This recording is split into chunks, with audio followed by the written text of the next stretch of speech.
Hey everyone. So this week we have Robyn joining us from Crop Management. And yeah, today we're going to talk about discussing a soil test. This actually came up. One of our growers who has been watching the videos reached out to us and asked about doing a video on this. So yeah, Robyn, if you want to take it from there and we'll dive into it. Yeah, so I'm an agronomist for Crop Management. So I spend most of my winter looking at soil tests. So I'll just share my screen here. Yep. Okay. Can you see it? Yeah, you bet. Okay. Awesome. Okay, so we're just going to have a kind of a quick overview of a soil test here. This is a test that I took this winter, or this fall, and I've been looking at this winter. So yeah, Carter had some questions about it and kind of. Yeah. So I guess the first question is so when we get the results back, like you have here, where do we start? What's the first thing we kind of want to focus in on and have a look at? Yeah, so when I get a soil test like this, the first thing I kind of go through is thinking about how the test was taken is really important.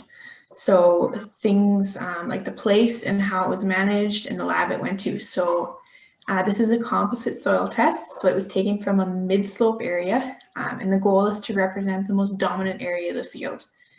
And so I know that that's the area it was taken from. It was taken from between the rows of stubble.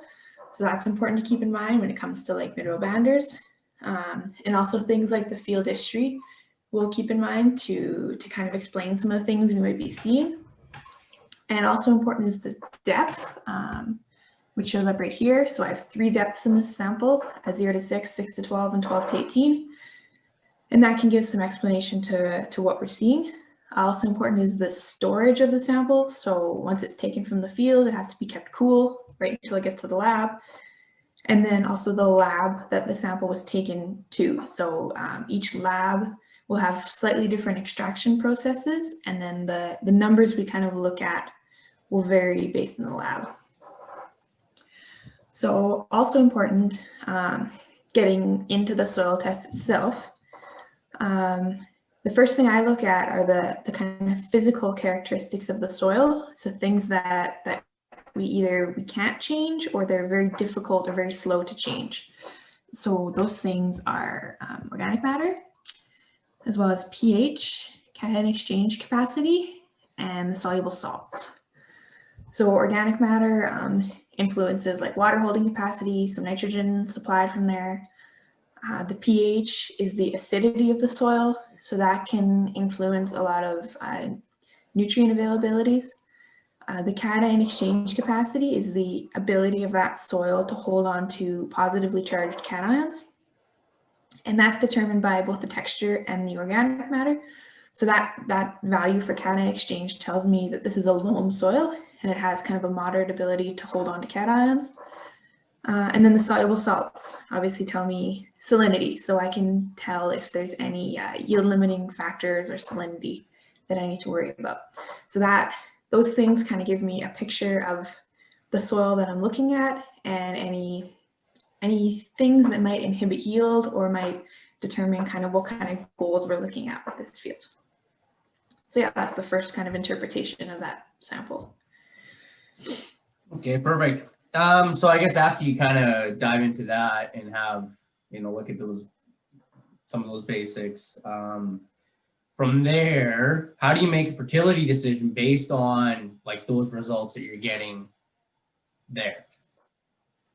Yeah, so we can look at that and figure out like the potential of this field. So we'll pick a yield goal of whatever crop we're choosing to plant here.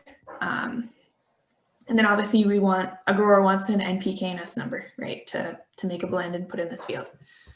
So nitrogen, it's tested, the available nitrate is tested in parts per million. We can convert that to pounds per acre, and then that's the available nitrogen from the soil. Also, a little bit of nitrogen comes from organic matter.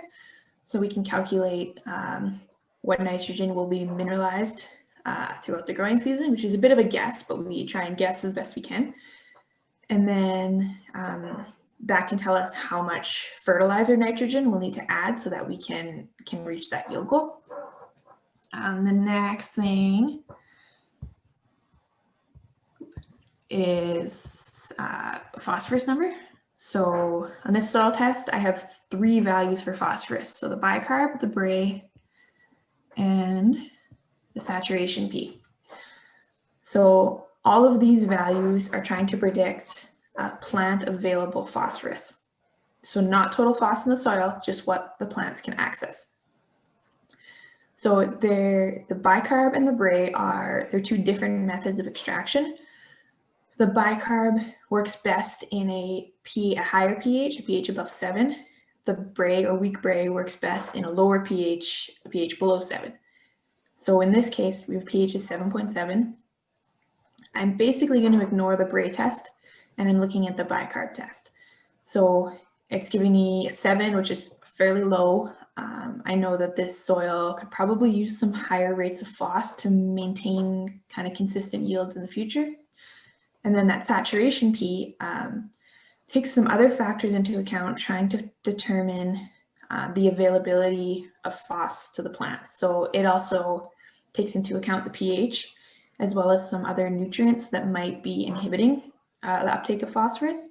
And it also has a very low value. So there's some factors in here that are inhibiting plant available phos. So giving a recommendation, I would probably, I'd want to put kind of as high a phos rates as that grower is comfortable with, or that they can logistically handle, just to kind of at least maintain that soil or build it if we can. Next is potassium. So this is just giving a value to kind of potassium levels in that soil. ANL is saying 273 is very high. They call anything above 150 very high. That's a decent value for a loam soil. But we've seen kind of with increasing potassium, we've seen increasing fertility.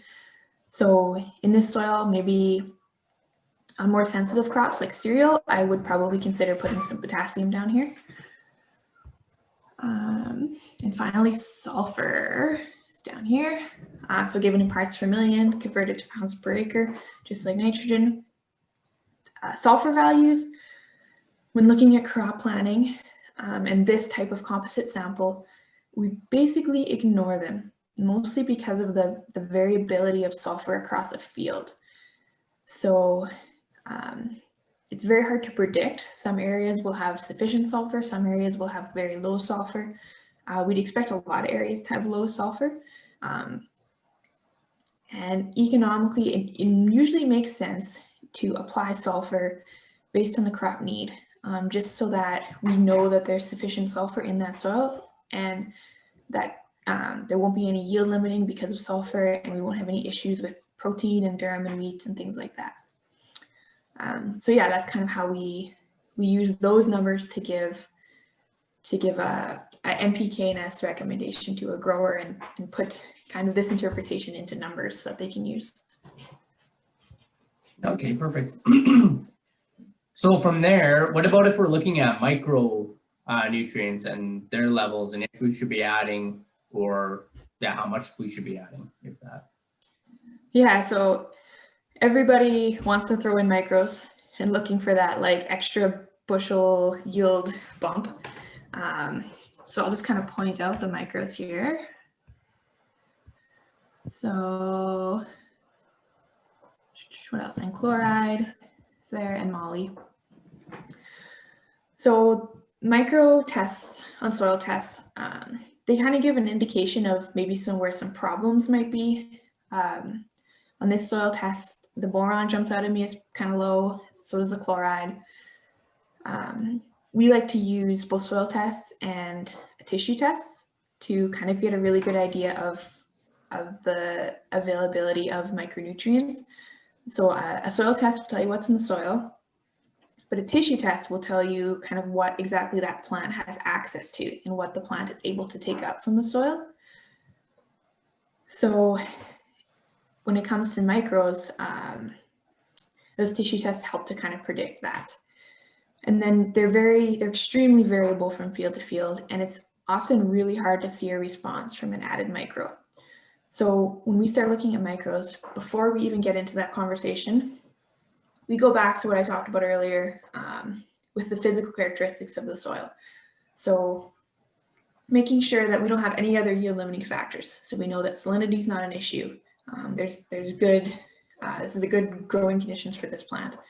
We make sure that our NPK and S are all in balance, and we know that those nutrients are sufficient, and we're not limiting yield with those nutrients. And then once we know that all of those other factors are in line and that they're balanced really well, then we start looking at micros to kind of push that yield just a little bit further. So that conversation of micros kind of happens after that, just because of the unpredictability of response from them. Yeah. Right. Yeah, no, that's great. Yeah, we'll end it there. I guess if growers are wanting more in-depth